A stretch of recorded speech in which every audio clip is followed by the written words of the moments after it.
Hello, everyone. Waiting for Erin to jump on from backstage. Hey, Erin, how's it going? Hi, good. How are you?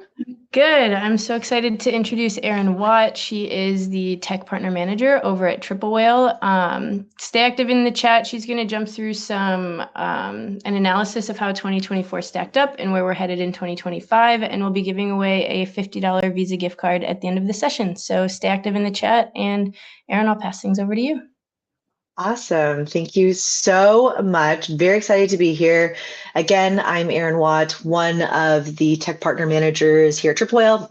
Super thrilled to dive into that record-breaking weekend that we just witnessed and also explore some strategies that made it possible. But before we dive in and discuss BFCM 2024 trends, big spenders, big winners, and over 2 billion in sales, let's answer a question that might be on some of your minds. What exactly is Triple Whale? So Triple Whale is an all-in-one analytics tool that consolidates all of your data into one user-friendly centralized dashboard. It integrates with all major ad channels and platforms. So think Shopify, BigCommerce, WooCommerce, Google, and Meta, and also tools like ShipBob and Klaviyo so that it could just provide you with a really holistic view of who your customers are, where they came from, what they bought, and of course, how much it costs to acquire them. And today, Triple Whale is proudly the source of truth for 20,000 plus stores. Here are just a few of the amazing brands that we get to work with daily, achieving some really impressive results as a Triple Whale customer. So we got brands like Milk Bar, Doe Lashes, Avi, Portland Leather are just a few examples. And if you did want to learn more about their success or maybe explore other brands, we do have a whole section of case studies on our website that you can also look at. All right, so now that we're familiar with Triple Whale, let's explore the data behind the success of our brands during Black Friday, Cyber Monday. I love this slide. Sorry. So these brands just set new benchmarks during Black Friday, Cyber Monday, and collectively generated over 2 billion in revenue. So today, not only will we review the stats, but we'll also uncover some key lessons and actual takeaways so you can position your brand for success in 2025. So whether you are a small business or maybe you're managing a global enterprise, there is something here for everybody. Let's get started. Okay. So to kick things off, I thought it'd be a good idea to look at the big picture. So Black Friday, Cyber Monday wasn't just big, it was monumental this year. So across Shopify, brands collectively hit 11.5 billion in sales during the weekend. What's even more exciting, Triple Whale brands accounted for 2 billion of that, nearly doubling last year's performance. That's 17% of Shopify's total sales in one weekend. Now, how did they achieve this? Well, it really came down to making real-time decisions. So with tools like Triple Whale, these brands could track performance as it happened, adjust their ad spend, pivot strategies, and also seize opportunities in the moment. Okay, so now let's review some big highlights from the weekend, our key stats. So as I just mentioned, Triple Whale brands pulled in over 2 billion in total revenue for the entire weekend. We also saw 22.5 million orders were processed across Triple Whale brands. And then across all platforms, advertisers actually spent 313 million on ads. These ads were seen over 19 billion times, clicked on more 270 million times, and generated just over 1.1 billion in sales. And for every $1 spent on ads, businesses earned about $6.46 in revenue. So lots of amazing stats there. But we also saw that the average shopper spent about $90 per order, with the highest AOV in the industry was home and garden and also sporting goods, and they were about 170 and 160. And then we have the top selling categories were clothing at 468 million in sales, health and beauty at 316 million, and fashion accessories at 206 million. New customers contributed to 1.1 billion in revenue, while returning customers added 770 million in revenue. So these numbers just highlight the scale of the opportunity that BFCM provides, but it's not about just spending more, it's about spending smarter. So these brands just succeeded this year. The ones that did succeed this year were the ones that really leaned on those real-time insights to fine-tune their campaigns and also maximize their returns.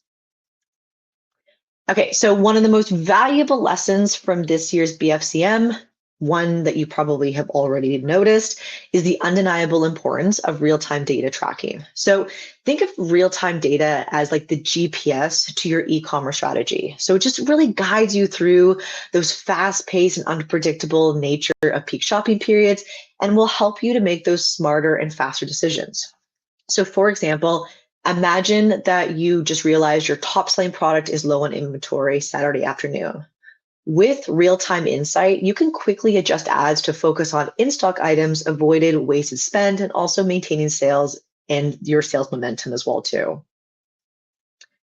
So while our brands are busy tracking inventory and making adjustment, Tripwhale's platform was hard at work tracking customer behavior.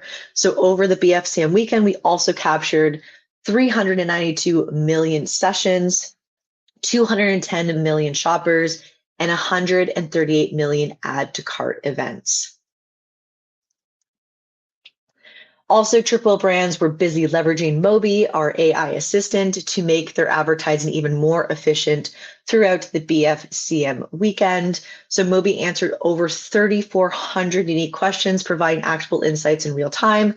Some of the questions that brands were asking: how does our data compare to BFCM 2023? What is the cost per click for specific campaigns that were on Meta? What were our top selling products from last year's BFCM? So by answering these type of questions instantly, Mobi, our AI assistant, empowered brands to make smarter and also faster decisions, just ensuring that these brands stayed ahead of the competition during the busiest shopping weekend of the year. Okay, so we also found that BFCM was a gold mine for customer acquisition, which wasn't a huge surprise, but the numbers are quite alarming. So another key trend this year from BFCM, beyond the power of real-time analytics, was the balance between customer acquisition and retention. So new customers drove 1.1 billion in revenue, 1.1 billion, accounting for 60% of total sales, a clear indication that BFCM really is a prime opportunity to attract first-time buyers. However, returning customers still played a really critical role, contributing about 777 million or 40% of total sales. So this balance is just really essential for long-term growth. So while acquiring new customers fuels that immediate revenue and also does help to expand your customer base, retaining loyal customers will just ensure the sustainable profitability for your business as well. Okay, so now let's just take a quick moment to break down how different industries performed. So we saw that the largest share of revenue for BFCM actually belonged to the clothing industry, with 30% of all sales coming from that category. And this was really driven by seasonal demand, gift giving, and the popularity of holiday promotions. I know I was one of those. I bought a lot of clothes. And then we also have health and beauty, which followed as second highest revenue generator at 20%, and just reflecting, again, the growing consumer focus on self-care and wellness products during the holiday season. Also great gift giving products as well too.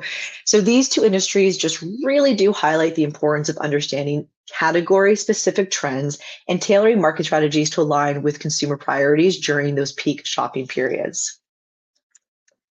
And then when we look at new customers by industry, so toys and hobbies really led in the new customer purchase at about 80%, largely driven by holiday gift giving trends. So this just highlights how certain industries just naturally are going to attract first-time buyers during the holiday season, and especially as shoppers look for those unique or special items to give as gifts. On the other hand, food and beverage actually saw the lowest share of new customers of 41%, to just emphasize the importance of repeat buyers in this category. So this is likely to do just to the nature of the industry. So where customers are going to often return to trusted brands or to their favorite products for those holiday staples. Okay, and before we dive into a recap, and then the strategies for 2025 that I put together, let's also take a moment to review the average order value across all brands during BFCM. So for the entire weekend, the average AOV across all brands was about $90. And now what was really interesting is that the value actually started higher on Black Friday at about $97. and which was likely driven by like early excitement and larger purchases. But then it gradually tapered off to about $84 by Cyber Monday as shoppers shifted towards smaller last minute deals. So the industry with the highest AOV was home and garden at 170, followed by sporting goods at 160, just reflecting the premium nature of products of these categories. And then on the other hand, food and beverage also was at the lowest at 76, which aligns with the typical lower pricer points and also the repeat purchase behavior in this category. Okay, so now let's just wrap everything up and take a moment to reflect on those key takeaways from BFCM 24 and how you can apply these learnings to build an even stronger strategy for 2025. So we're going to, we're going to first look at the power of real-time decision-making. So what we learned is that real-time analytics was just a game changer during BFCM 2024. So brands that use live data to monitor their performance were able to make quick, informed adjustments, achieving as a whole a ROAS of 6.46 and generating 1.1 billion in conversion value. So what can you do in 2025? Well, you can use platforms like Triple Whale to track sales, ad performance, and customer behavior in real time. You can also train your team to act on live data. So how can they adjust budgets, swapping creatives, and also reallocating resources to underperforming channels or ads? Why does any of this matter? Well, real-time tracking allows you to optimize performance during peak moments. So it's just ensuring that you're not leaving any money on the table. And in 2025, you really don't want to wait for post-event analysis. You want to act in the moment to maximize all your results. The next is leveraging post-BFCM data for future planning. So what we learned is that Moby answered over 3,400 unique questions during BFCM, helping brands to uncover actual insights to optimize their campaigns. This highlights the importance of analyzing past performance to inform future strategies. So what you can do in 2025 is dive into your BFCM 2024 data to identify top performing products, customer segments, and campaign strategies.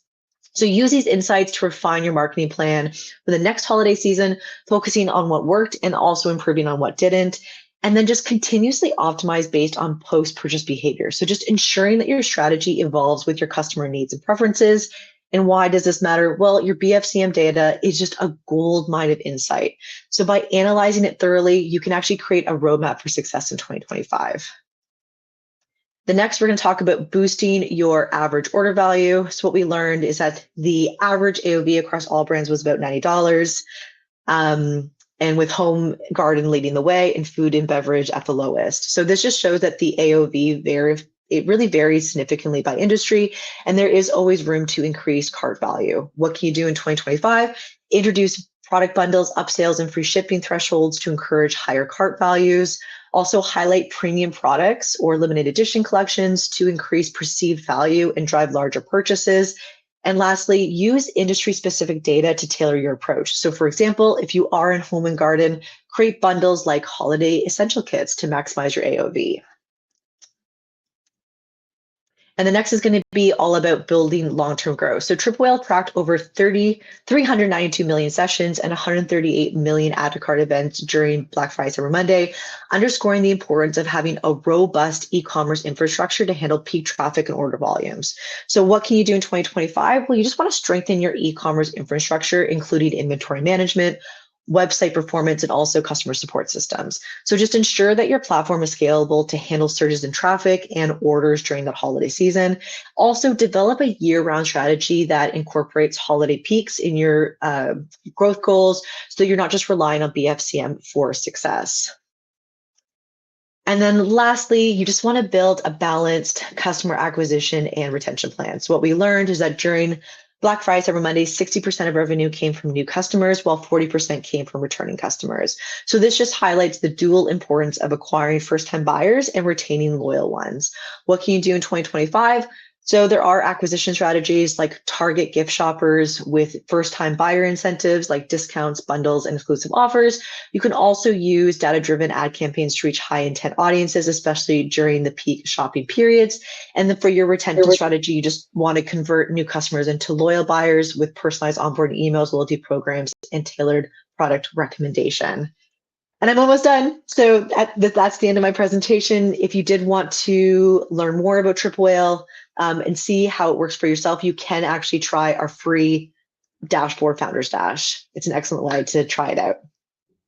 Amazing. Thanks so much, Erin. Right on time. Congratulations to our winner, Green Tummy. Thanks for being so active in the chat. Triple Whale will be in touch with your Visa gift card. And yeah, have a happy rest of the holiday season. Thanks again for joining us, Erin. Thanks, everyone. Bye, guys.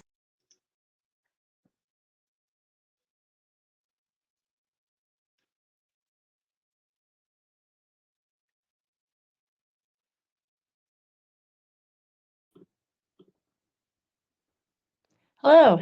Thank you so much. Oh my gosh. We got through it. I love the little clock. That clock saved me because I was gonna put mine on to ensure, and then as I was like getting through the intro, I was like, "Fuck, I didn't put mine on." But that clock saved me because I was like, "Oh, I have to skip more." I have to, and like there was still sections I still was having to skip. Really? I talk. You I did could it. talk for hours. Like, I'm sure we need like a dedicated like triple whale ship bob and we can just gab for an hour. yeah, just go because like even Mia always laughs. She's like, "Oh, I always have the hardest time like hitting those like 30-minute marks or the 15-minute Mhm. marks like with enough content." And I was like, "I'm the opposite. Like as soon as you tell me you're like, this is all you have, I'm like, fuck, like I have so much to say." I know. Yeah, the countdown clock is awesome. I'm always go back and forth with shoving people into the next session automatically, but it makes my life simpler, like No, keeping it's people on you tracks. you do this enough times. Like if you're like a junior to it, you'd be like, "Oh no, like I really want to do this and that." And then you do these a few times, you're like, "Absolutely not. You're next." On to the next, I know. Oh, Yeah, cute. no. Well, it was so fun catching up with you. Me too, Good luck sweetie. with everything. Have a good holiday season, and I'm sure I'll talk to you hopefully before your Yes. maternity leave. So we'll Yeah, connect. yeah. I'm gonna work if as long as I can. I'm working Mhm. the entire month of January, so we'll definitely get in touch. All right, sounds good. Well, we'll talk soon. Thanks, Bye. sweetie. Bye.